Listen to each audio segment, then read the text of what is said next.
سے مزین ہیں، جن کی علمی وجاہت کا شہرہ اطراف عالم میں پھیلا ہوا ہے. یعنی لوگ انہیں پہلے بھی مانتے تھے، آج بھی مانتے ہیں اور انشاءاللہ رہتی دنیا تک مانتے رہیں گے. انہی روشن اور تابندہ شخصیات میں سے آج دوسری صدی ہجری کی علمی اور روحانی آسمان کے قرشی، مطلبی اور ہاشمی چاند کی بارگاہ میں چلتے ہیں، جو عالم العصر ہیں، ناصر الحدیث ہیں، فقیہ الملہ ہیں، جو مجتہد ہیں، فقہ شافعی کے بانی اور عظیم روحانی شخصیت کے مالک ہیں، جنہیں دنیا انتہائی ادب کے ساتھ حضرت سیدنا امام ابو عبداللہ محمد بن ادریس شافعی رحمۃ اللہ علیہ کے نام سے یاد کیا کرتی ہے.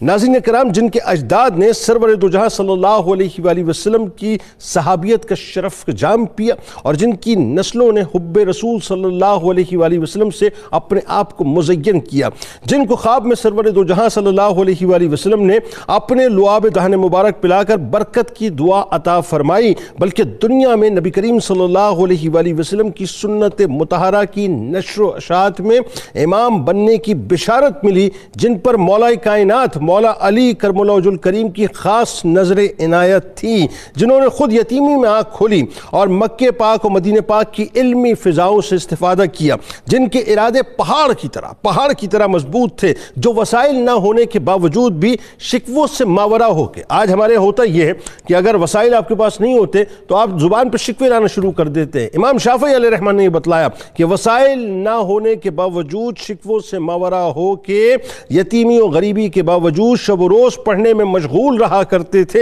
یعنی جنہوں نے وسائل نہ ہونے کے باوجود بھی اپنے راستے کا خود تعین کیا، اپنا راستہ خود متعین کیا، اپنی منزل کو خود متعین کیا، جن کے حافظے کا یہ عالم تھا کہ جو سبق سنتے تھے اسی وقت یاد کر لیا کرتے تھے. اور غربت کا یہ عالم تھا ناظرین کہ لکھنے کے لیے، ذرا توجہ رہے آپ کی، کہ لکھنے کے لیے کاغذ خریدنے تک کے پیسے آپ کے پاس نہ ہوا کرتے تھے. یعنی عالم یہ ہوتا تھا کہ ہڈیوں پر، ٹھیکریوں پر اور کھجوروں کے پتوں کو یعنی چن چن کر ان کے اوپر لکھا کرتے تھے. 7 سال کی عمر میں قرآن پاک اس طرح سے حفظ کر لیا کہ اس کے معنی اور مطالب آپ پر مکمل طور پہ عیاں ہو گئے تھے. 10 برس کی عمر میں موطا امام مالک یاد کر لی تھی. 15 برس کی عمر میں فتویٰ دینے کی باقاعدہ آپ کو اجازت مل چکی تھی. ذرا علمی مقام کو ذرا تعین کرتے رہیے گا ذہن میں. تیر اندازی کا یہ عالم تھا کہ کوئی ایک نشانہ آپ کا خطا نہیں ہوا کرتا تھا. ساتھ ہی گھڑ سواری پر بھی آپ کو مکمل طور پر مہارت حاصل تھی. امام شافعی علیہ الرحمہ نے 9 عمری میں ہی فقہ، فتویٰ، حدیث و تفسیر، تعبیر رؤیا، ایام عرب اور اشعار عرب، نحو عربیت اور تیر اندازی اور شہ سواری میں شہرت کی حد تک کمال حاصل کر لیا تھا. ناظرین کرام، حتیٰ کہ عالم یہ تھا کہ آپ کے شیوخ اور اصحاب جو معاصرین تھے وہ بھی آپ کی یعنی سمجھ لیجیے صلاحیتوں کے معترف ہو چکے تھے. 20 سال کی عمر یعنی ابھی اس سے کم ہی تھی. آپ کے استاد مسلم بن خالد نے آپ کو فتویٰ دینے کی اجازت باقاعدہ دے دی تھی. دلیل و حجت کی گتھیوں کو اپنے بیان سے آپ سلجھا دیا کرتے تھے، اپنے مقابل کو واضح دلیل سے ہدایت دیا کرتے تھے، شرمندہ چہروں سے آر کو دھویا کرتے تھے، اپنے اجتہاد سے مسائل کے بند دروازوں کو آپ کھول دیا کرتے تھے.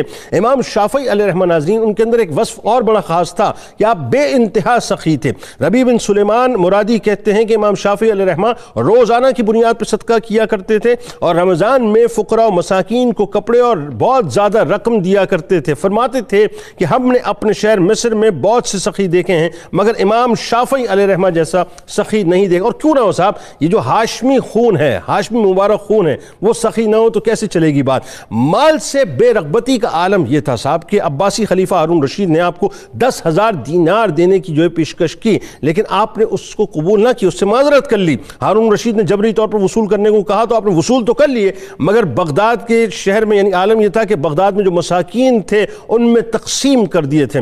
بلکہ دنیا اس حد تک آپ کے لحاظ تھی اور دنیا کو اس حد تک آپ ٹھوکر پہ رکھا کرتے تھے کہ عباسی خلیفہ ہارون رشید نے ایک مرتبہ بے حد اصرار کیا کہ آپ جس شہر کو، ذرا سمجھیے گا بات کو، جس شہر کو پسند کریں آپ کو وہاں کا قاضی بنا دیتے ہیں. آپ نے جواب میں کہا کہ مجھے اس عہدے سے معاف رکھیے، یعنی میں یہ عہدہ قبول ہی نہیں کرنا چاہتا. امام شافعی علیہ الرحمہ ناظرین زندہ دل تھے اور خوش مزاج عالم تھے، اپنے طلباء اور متعلقین حضرات کی خاطرداری بہت زیادہ کیا کرتے تھے اور ان حضرات کے ساتھ محبت اور شفقت سے پیش آیا کرتے تھے۔